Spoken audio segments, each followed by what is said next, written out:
আপনি তো আমার মানুষই মনে করেন না। তুই হইলে এই বাড়ির বউ, তোর কাম এই বাড়ির সব কাজকর্ম সামলানি, আর আমার প্রত্যেক বছর একটা করে বাচ্চা জন্ম দেওয়া, এর বাইরে তোর আর কোনো কাম নাই। আমি তো বাচ্চা জন্ম দেওয়ার মেশিন, আপনি সুইচ টিপ দিবেন আর আমি বাচ্চা দিমু। আমি আর বাচ্চা জন্ম দিতে পারুম না। তুই যদি আমার লগে সংসার করতে চাস, তোর প্রত্যেক বছর একটা করে বাচ্চা জন্ম দেওয়াই লাগবো, নাহলে তোর এই সংসার থাকা লাগবো না। আমি করুম না আপনার সংসার, আপনার এই সংসার আমি আর জীবনও করুম না। আমি এখন আমার বাপের বাড়ি চলে যেতেছি। পরে কোন আমার লগে বাড়ি ফিরে যাইতে? আমি কইছিলাম এই বাড়িতে আমি ফিরে যাবো না, তো একটা শর্ত আছে। কি শর্ত? আপনি ভবিষ্যতে আমার আর জোরাজুরি করতে পারবেন না বাচ্চা নেওয়ার লিগা। এটা কোনো কথা আব্বা? আমায় বউ এক লোকে থাকলে বাচ্চা কাচ্চা হইতেই পারে, এটা আবার কেমনে করে না নিয়ে থাকবো?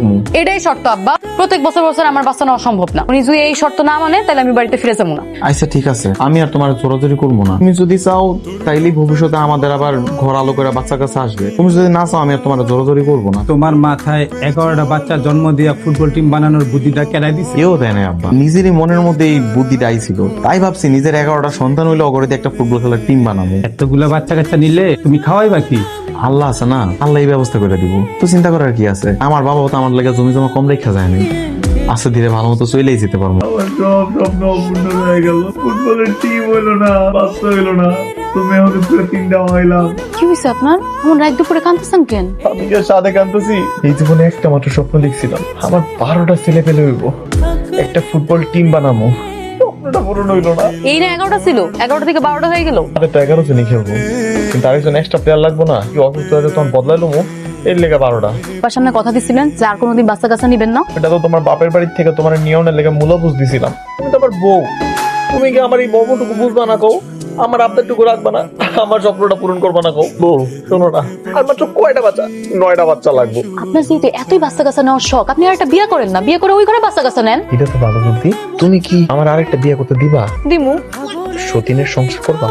সতীনের ঘর টিকি করতে পারবো, কিন্তু আপনার এসব অত্যাচার আর সহ্য করতে পারবো না। তাহলে তো কালকে আমার ঘটকের খবর দেওয়া লাগবো। আপনি আমার লাগে একটা ভালো পাত্রী দেন, আমি বিয়া করবো। তোমার বউ আছে, 3টা বাচ্চা আছে, তুমি কেন বিয়ে করতে যাইবা? তোমার প্রথম বউ যদি অনুমতি না দেয় আর যদি মামলা করে তাহলে কিন্তু তুমি ফাঁকা যাইবা। আমার বউর লাগে কথা কইছি তো, একদম অনুমতি লয়ে লইছি, কোনো সমস্যা হইব না। তুমি তো বিয়েটা পোলা, ডিভোর্সি বা বিধবা মাইয়া।